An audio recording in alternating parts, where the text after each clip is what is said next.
Himalayan railway toy train Siliguri छेउ डागरपुर क्षेत्रमा बोलेरोसँग ठोकिन पुग्यो।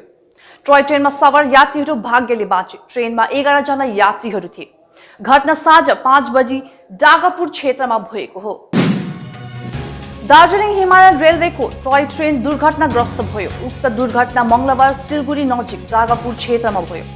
डागरपुरको रेलवे लाइनमाथि एउटा बोलेरो गाडी रोकिएको थियो। साँझ पख दार्जिलिङदेखि न्यू जलपाइगुडी गामी टोय ट्रेन डागरपुरको पञ्चनदी पार गरेपछि रेल लाइनमाथि रोकिएको बोलेरोसित ठोकिन पुग्यो।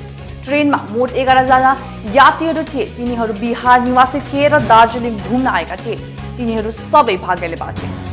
अर्कोतिर लाइनमाथि रोकिएको बोलेरो गाडीमा कोही पनि थिएन। उक्त घटनामा कोही पनि घाइते भएनन्। Eklavya Institute of Management, with 6 years of experience under its belt, provides a 100% job placement assistance guarantee. We offer 1.5 years diploma in travel, tourism and hotel management, as well as 6 months diploma course in food production, F&B service, front office and housekeeping. For further details, contact Eklavya Institute of Management, Lava Building, Patel Road, Pradhan Nagar, Siliguri.